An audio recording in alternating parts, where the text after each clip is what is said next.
I think that it was pretty clear that President Trump was rocked a bit by her entry into the race. Which and is of course, surprising it is, because looking back, it should have been apparent to all of us. He said in interviews that he didn't think that Biden would end up being on the ballot. So it did seem like he didn't really have a plan B, which is surprising. I think it is surprising. And I also think back to Nikki Haley when she stayed in the race saying, whatever happens, you're going to be running against Kamala Harris.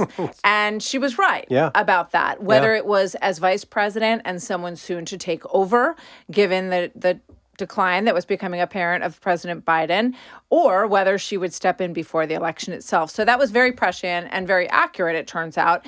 And I think that finding footing has been a little tricky post that. And I think that's going to be something we're going to analyze for a long time in politics, whether he wins or loses, the response to that, and whether or not they should have been more ready for it.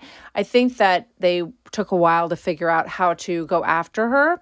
And I think it's still a little bit tricky. There's been fewer of the she's dumb or she can't handle it. She can't put, like he used to say that President Biden couldn't put two sentences together because of his age. But he would say that about her, that she can't answer questions. She's incapable. Yeah, that it was all word salad. Yeah. I mean, she has had the most dramatic trajectory of a candidate that we have ever seen. But we haven't seen this ever happen before. But she was around 39% approval ratings. Now she's at 85. So among Democrats? I think it's Is that what you mean? among Democrats. Yeah. So it's pretty clear that once she stepped out on her own and she sort of had that off her back, of being, the other person in the West Wing, she's done quite well as a political candidate in asserting herself. But for Democrats, the goal, they cannot even imagine another Trump presidency. They are, they're dedicated. It doesn't matter. Biden, Harris, whatever it is, they have to beat Trump.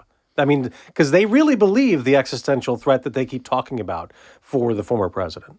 I think that's true. And I think that the way that they've discussed it and the way they talked about it before they made what I call the big switcheroo of swapping out one candidate and putting in another, which is truly remarkable. I think once it became apparent after June 27th, they were willing to do anything to get someone else in there. There were a lot of prominent Democrats who really wanted to see a mini primary at the DNC. It was over quick. It was days. All of a sudden, it was unified. President Biden put his thumb on the scale. He said, basically, and this is based on, reporting and just the history of covering him and this situation, that if he was leaving, he was going to pick who it was going to be. And so as soon as he released that on Twitter, which was remarkable in and of itself, X, that he was not going to run, in the next post, he said, and I want it to be her.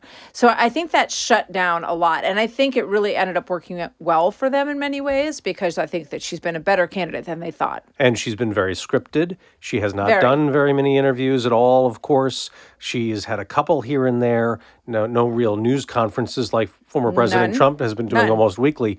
She did have a Q&A with the National Association of Black Journalists on Tuesday in Philadelphia. They asked... they pressed her on issues, but one of the journalists asked the vice president about why she needs to bring joy into this campaign, which led to an I get joy from the American people answer. And then, of course, Trump supporters are like, wait a minute, that's not at all like the same organization of black journalists and how they treated former President Trump when he had his interview back in July. Do you think that's a fair criticism? I do think it's a fair criticism. They came at him basically, I was going to say guns blazing. I'm not sure that's really an appropriate analogy these days, given what's going on with these two assassination attempts. But they were ready to come out of the gate they went right to January 6th in the opening question. And it definitely felt extraordinarily different than what we saw yesterday with Kamala Harris. I think that one of the things that is remarkable about President Trump is that he goes everywhere and talks to everyone. And he has never shied away from that. I mean, think about him coming out of the White House when he was president. He would stop and have 20, 30-minute discussions with reporters almost on a daily basis when he was getting on to Marine One. But he loves doing it. He loves doing it, and he loves the exchange. And it does, it is a hallmark of who he is, and she is giving very canned answers, very practiced answers. People can decide what they think about that, but I think it's a very fair isn't it? Absolutely, that's the strategy, to keep it very, very programmed, to stick to the things that have polled well, to stick to phrases that they think are important, that are working for them, that poll well. It's all feels very programmed on the Harris side. Isn't that really what they're after? They're more after emotion and feel and what sounds good.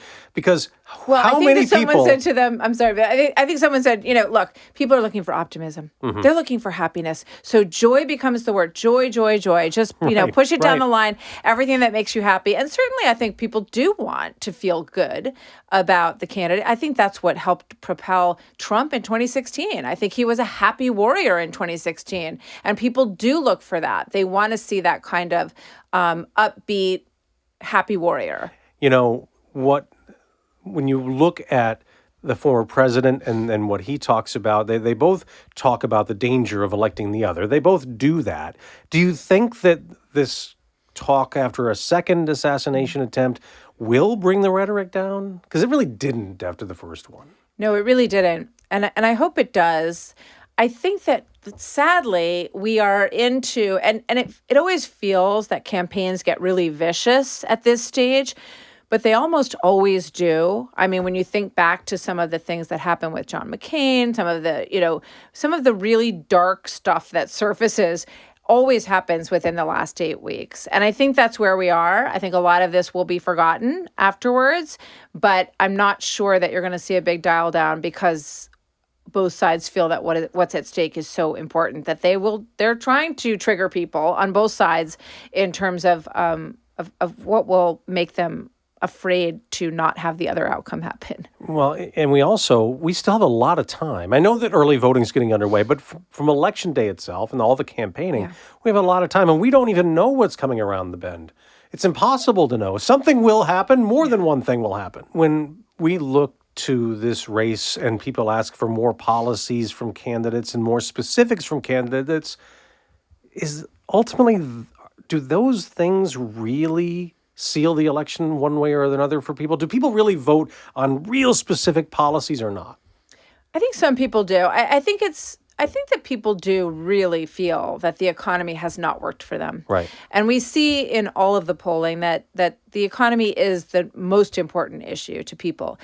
The issue is that you have two different takes that are coming of how to fix it for you. Mm-hmm. And on the Harris side, you're hearing, we're going to give you money and tax breaks. Opportunity economy. Handouts. Opportunity economy equals, giving incentives to home builders, giving people $25,000 off towards their first home, $5,000 per child, and higher than that child tax credits, which is actually something that's also proposed on the other side as well. On the Trump side, you hear more about lowering regulation, cutting taxes, getting the government off your back and out of your way to allow you to keep more of your own money. So which one is more compelling to people? That's why this is so tight. I mean, it is a very tight race. I expect it will continue to be so. When you are in the middle of it like we are, day to day, it's hard to step back and kind of look at the larger picture. This campaign, when we go back and historians look back, I mean, this might be something former President Trump likes to say no one's ever seen anything like this before and all that kind of, but really that might be the case. I mean, we had initially a former president trying to get his job back against the president who beat him. We haven't had that since the 1800s, right? That's right. Then we had a president drop out of the race. We haven't had that since the 1960s. We've had 2 assassination attempts. And here we're still going. I mean, and maybe the first woman elected president. Well, you've just laid out the extraordinary events of this. And I think we all remember where we were when we heard that Trump had been shot. Yeah. And I remember getting the message on my phone and then hearing that there was blood on his ear.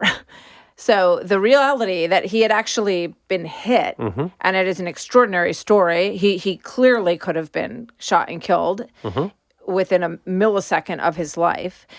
Extraordinary story. The next day, we're on our way to Milwaukee to cover the Republican convention. And he's got a bandage on his ear at the convention, right? He's walking out there. I still can't believe, honestly, that the president of the United that they didn't, force him to stay in a hospital overnight and say, like, let's check you out. But of course he was having none of that. I mean, I think of Teddy Roosevelt, who was also shot while giving a speech, and the speech in his pocket protected him narrowly from death. And he kept giving his speech. There are a lot of similarities. There's a bullishness to President Trump and Teddy Roosevelt. Different policies in many ways, but this is the man that he is. He is unstoppable and he's fearless. Whether you love him or hate him, we're watching all that play out.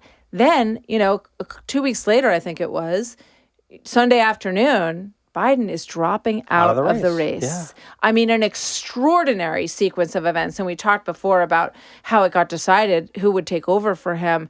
But yes, and then the remarkable acceleration of Kamala Harris in the eyes of people. I think that, then anything can happen inside of 2 months now, till November 5th.